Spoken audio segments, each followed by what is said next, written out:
ఇక ప్రధాని మోదీ జన్మదినాన్ని పురస్కరించుకొని సేవాపక్షం కార్యక్రమంలో భాగంగా రంగారెడ్డి జిల్లా కార్యాలయంలో బ్లడ్ డొనేషన్ క్యాంపు నిర్వహించారు. కామినేని ఆసుపత్రి నేతృత్వంలో సుమారుగా 80 మంది బీజేవైఎం బీజేపీ నేత బ్లడ్ డొనేట్ చేశారు. ఒకరి బ్లడ్ డొనేట్ చేయడం ద్వారా 3 ప్రాణాలు కాపాడవచ్చని బీజేపీ అర్బన్ జిల్లా అధ్యక్షుడు సామ రంగారెడ్డి అన్నారు. రోడ్డు ప్రమాదాల్లో ఎంతో మంది తమ ప్రాణాలు కోల్పోతున్నారని, రక్తదానంలో మన ఆరోగ్యం సురక్షితంగా ఉంచుకోవడంతో పాటుగా నలుగురి జీవితాల్లో వెలుగును నింపడానికి అవసరమవుతాయని కూడా అన్నారు.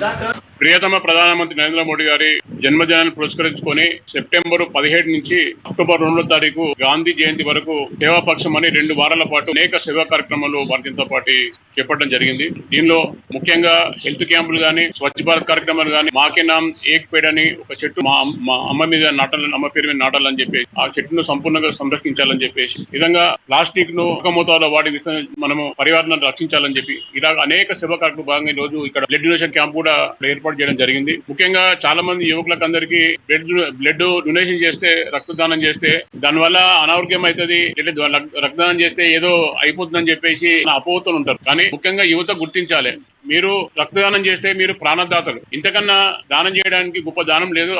మేటిన దానం ఏంటంటే రక్తదానమే. ఒక ప్రాణాన్ని నిలబెట్టడం కోసం రక్తదానం ఎంతో అవసరము. దీనివల్ల ఆరోగ్యానికి గానీ మీకు కానీ ఎలాంటి ప్రమాదం లేదు. రక్త కణాలు అనేటివి కొత్త రక్త కణాలు వస్తున్నాయి, పాతవి అవి వెళ్ళిపోవడం జరుగుతుంది. కాబట్టి కానీ ఆ విధంగా మనము రక్తదానం చేసినప్పుడు ఆటోమేటిక్ గా మనకు కొత్త రక్త కణాలు ఎప్పటికప్పుడు ఉత్పత్తి అవుతూ ఉంటాయి. కాబట్టి దీన్ని తప్పకుండా యువకులందరూ గుర్తించాలి. ప్రతి ఒక్కరు కూడా జీవితంలో ఖచ్చితంగా రక్తదానంలో పాలు పంచుకోవాలని చెప్పేసి కూడా ఈ సందర్భంగా పిలుపునిస్తా ఉన్నాను. అక్టోబర్ 2వ తారీఖు నుండి రేపు గాంధీ జయంతి సందర్భంగా అందరము స్వచ్ఛ భారత్